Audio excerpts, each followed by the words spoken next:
Hi guys, I looked back on my artwork from 2024 and wanted to try to recreate a watercolor style I used for the piece that I call the Butterfly Face Duo. This painting is one of two pieces I made all of last year that I feel match the direction I want for my artwork. But spoiler alert, this painting doesn't turn out the way I wanted it to, which is fine because I was also exploring layering different art supplies. So I started off this painting with a yellow wash, as I always do. It's my favorite thing to do with a lot of my watercolor illustrations, especially if I'm not planning on painting the background. It helps me differentiate the characters from the white page, and I'm just less prone to making mistakes. I will do this sometimes with larger illustrations where I will try to do some sort of light shading, whether it's with like yellow and blue or just different tones of yellow paint to help break up the painting and make it less intimidating before I get started. And then I go in with my base layers, which is just putting in the local color. So the tan of the skin, the brown of the hair, just getting in the colors so that I can start to add in the values. I think that it's important to try not to do both the values and the color at the same time, especially in a medium like watercolor where you can just continuously layer and nudge the colors in the direction that you want it to go. That's why I like to get down a base color and then just focus on doing the shading, and then at the end, if the colors aren't quite where I want them to be, I can just do a wash over the top to push them closer to what I want them to be, and you'll see that I do that later on in this illustration.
So I tried to play around a little bit more with how I filmed this video, so let me know if you like how I would show you me mixing colors as well. I try to do that sometimes so that way you guys can see what I'm doing when I'm mixing colors. I kind of just grab whatever color I think is closest to what I want, and then just nudge it by adding in colors that are going to push it more in the direction that I want. So if I want it to be more yellow, I'll add more yellow, and if it's too much one color, I'll add in the complementary color to kind of push it away from that. You'll see that I went back and forth with the color mixing for the hair for my character, for the female character, because I often went to purple and I wasn't sure exactly what kind of brown I wanted to go with. Sometimes I tried to paint my hair in a more of a purpley tone, sometimes I want it to be more yellowy, and sometimes I want it to be more red. It kind of depends on what I'm feeling for the illustration.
once I have in those base layers, I go in and I start rendering. I don't know how to render, to be honest, and I think that that's another issue that I'm having. I'm in this spot right now where I'm trying to figure out what I want my artwork to look like, especially as I move in a direction where I want to start putting myself out there to work professionally with clients and do children's book illustration and all of this fun stuff, but I don't really have a solid look for my artwork. I'm kind of all over the place, playing with mediums, and I don't really have a consistent style. So this illustration was meant to be a little bit explorative, and hopefully it was meant to be still close to the illustration that I made before that I really liked, but unfortunately it really did not turn out too close to that. I still think it looks good in the end, but it's not exactly what I want my work to look like. I don't know how to articulate what I want in my art style.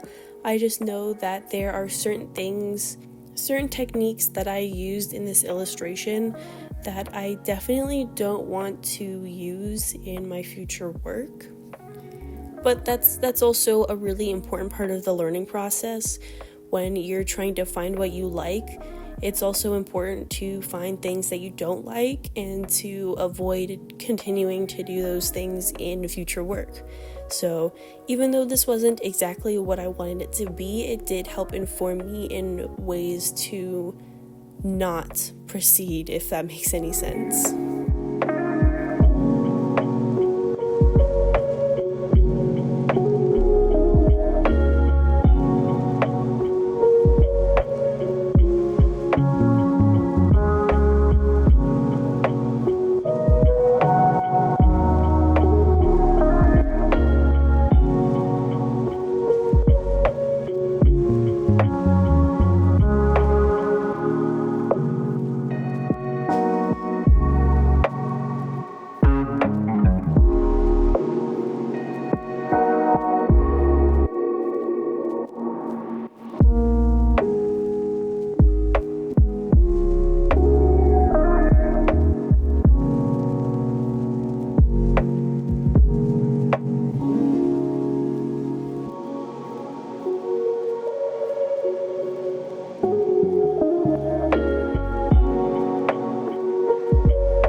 Once I had gotten to a point where I thought I had done everything that I could with watercolor, I wanted to try out using my alcohol-based markers and seeing if I could push this illustration more. And I like the effects that the alcohol markers gave in some areas, but I think that I got carried away and a little bit heavy-handed, especially when it came to adding in more details in the hair. I definitely overworked this piece in the hair of our characters, and it definitely gets away from me, and I think that in this stage of me using the alcohol markers is where it starts to kind of fall apart. I'm sure that there are ways that I could integrate markers into my illustrations in the future that would be conducive to what I want, but I don't know what that looks like yet, so I think that I'm just going to try to move away from using them in my finished illustrations. I think that they're really good for me when I'm planning my illustrations, because they're kind of a low barrier. It's not me pulling out all of my paints and whatnot when I'm working on illustration concepts, but I think it's not something that I necessarily want in my finished paintings.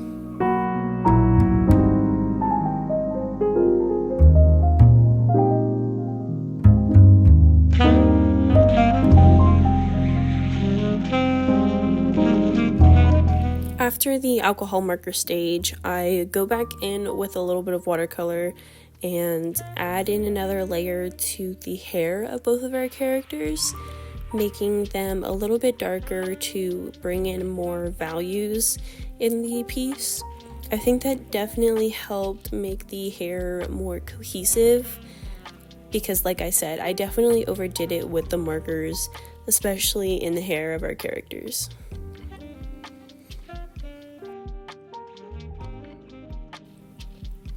And right at the end there, I brought out some colored pencils and gouache for our finishing touches. I always love to use gouache in my illustrations, even if it's just to add in highlights, and that's mostly what I did. I used some Crayola colored pencils, and that I don't think that was the right thing to do, to be honest. I really love the texture and look of colored pencils, but quite frankly, I don't know how to incorporate them in my illustrations in a way that looks natural. I think I'd like to continue to experiment with them, but I definitely am going to start using my more professional colored pencils. I'm always afraid to pull out my Prismacolors because I feel like I'm wasting them all the time, and honestly, that's probably because I don't know how to use them correctly. I've used them a couple times in the past where I've learned how to layer them, but I don't use them enough to remember techniques or ways to use them that is conducive to the style I want. So it's really difficult when I try to implement them.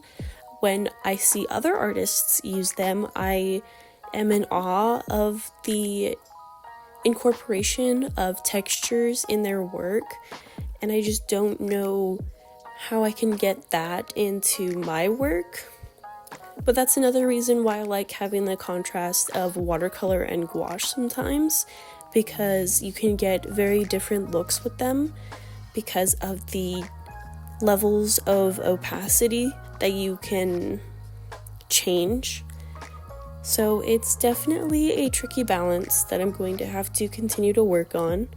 I am planning on working on that for a lot of February because I do want to get my portfolio built by the end of February and be able to start sending that out to illustration agencies. So hopefully I will start getting a better idea of what I want in my art style. It's definitely a very tricky and not very fun process because I don't really know what I want. It's more of just finding out what I don't want and then trying to move forward from there.